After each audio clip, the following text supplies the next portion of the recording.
budget wasn't an issue and you don't really use the mic, who like me that I have no friends. Good afternoon guys, and this is Type Tech. Today we are doing the series I call it What's in the Box, where we are doing unboxing. So if you came back from the previous video, which I did an unboxing of the FLB2, it is another model from Blitzwolf. This thing cost me about $40 SGD, and you may ask, why so expensive? The reason is this thing has a detachable mic. So I'm very excited how this thing goes. So without further ado, let's move to the unboxing.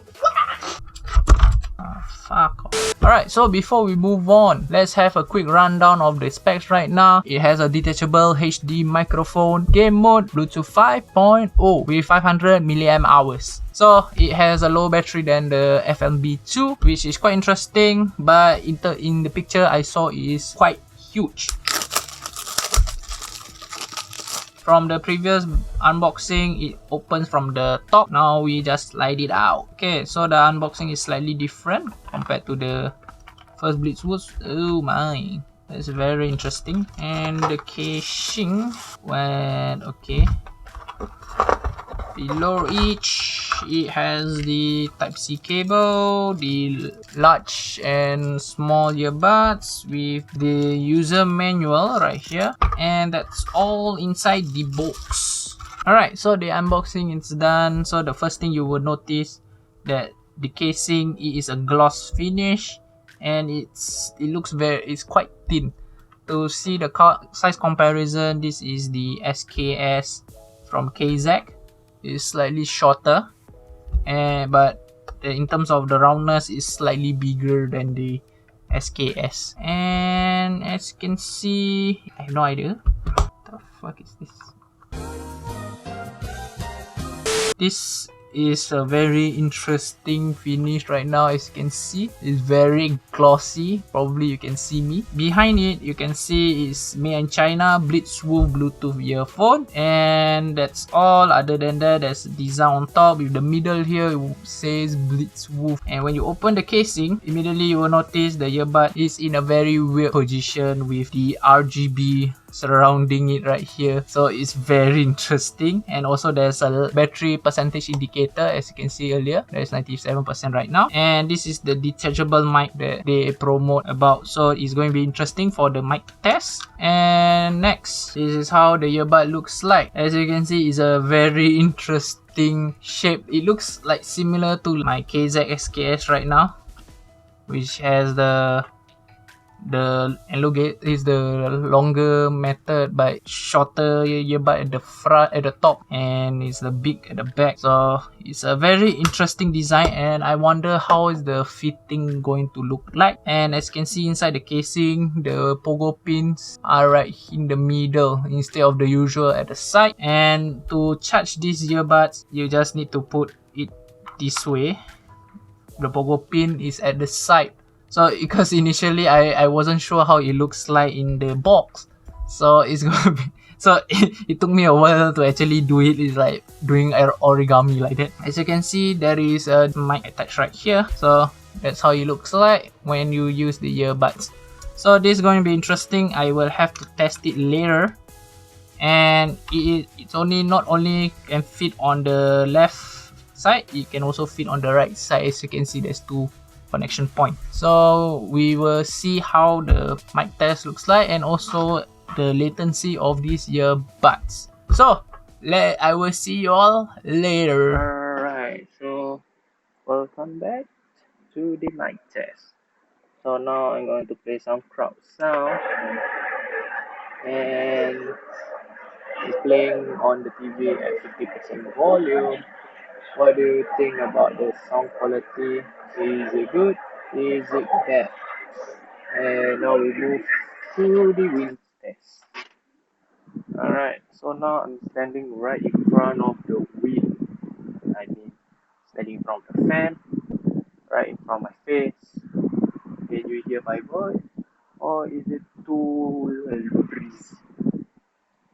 Okay, now I am standing at the neutral environment. What do you think about the sound quality? Is it good? Is it bad? Now I'm going to compare it with the mic attachment.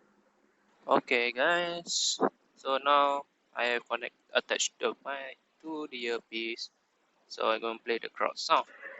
So what do you think about the sound quality? Is it better or is it worse? And now we will move on to the wind test. I am currently standing right in front of the fan. Can you hear me or is it too breezy? And that's it. So now we are at the neutral environment where there's barely any sound.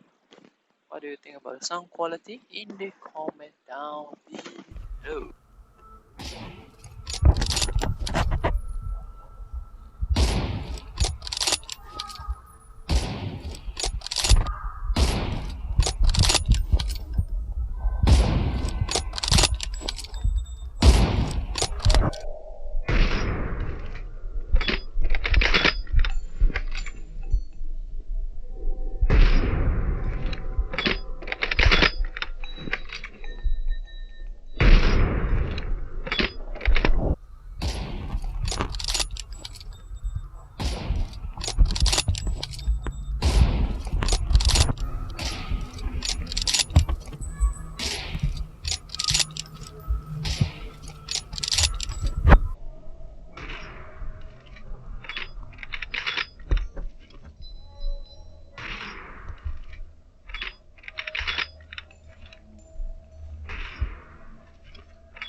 Now I'm connected to the Blitzwolf BW FLB3.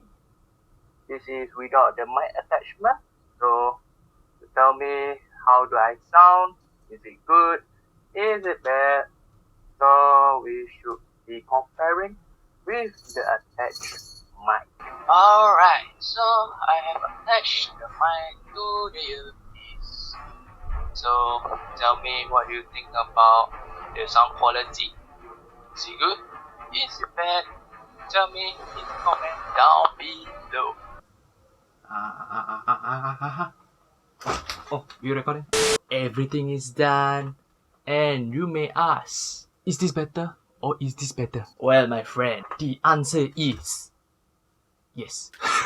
I mean, it is really depends on what you prefer, because fitting wise, this thing actually is pretty comfortable. I prefer this over the FMB2 in terms of fitting, but it's unfortunate that there's an issue with the mic when I attach the mic right here. And if you want to know the mic is on or not, you will have an indication of a red light right here. There's a red light. Yeah, means it's recording. You might say, the mic not bad what? So what's the issue? There is one issue with it. So when I put my mic right this, you will hear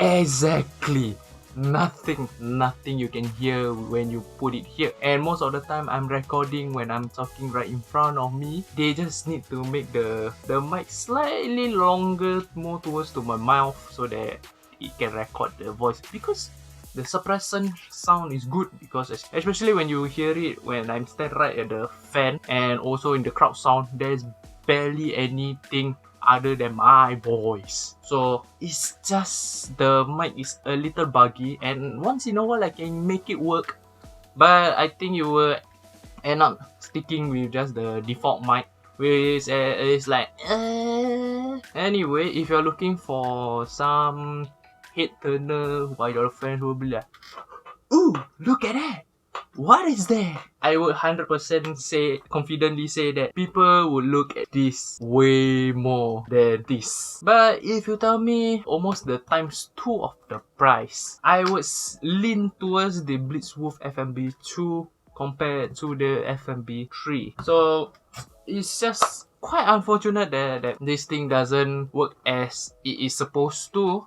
And if you want to know what are the controls, it is right there. So yeah, as usual, nobody cares about how it works. You just want to know how to turn on the game mode. Well, this thing is a very interesting thing, because not only it has touch sensitive right in the center, it has a button right here to click, and it's satisfying to click. If you can hear the sound right now, it's very interesting because it is separate by a touch sensitive and a button click. And when you turn on the game mode using the double click on the button, it will say game mode on, and you click again game mode off. Yeah, it's also nice to hear and also feel very comfortable. What about the battery life? Okay, I'm going there. I'm going there. This thing can last slightly longer than the FMB2, with a whopping of 5 hours and 38 minutes at 50% volume. And I must say that the volume for the FMB3 is slightly softer compared to the FMB2, just a one click difference. Budget wasn't an issue, and you don't really use the mic, who like me that I have no friends. And you aside from that sad story, if there's no budget for you and the mic wasn't a main priority for you, but the comfort is and the sound main concern for you, I would certainly go for the FMB3, and because it is a head turner, so that I can have some friends. I'm sorry. I will stop bringing about friends. This thing has a cooler design, it has a nicer fitting, and it sounds about the same as the FMB2. But if money is a concern and you have a lots of friends, which I don't, I would certainly recommend to get the FMB2 instead of the FMB3, as the stated before that. And if somehow you can get this attachable mic working, good for you. So other than that, you can see right now there is a video right here. You can click if you're interested. And if you want to know about the FMB2, there's the button right there. And how about this? The subscribe button. Alright, so this is Nash, and I'll catch you all next time. See ya!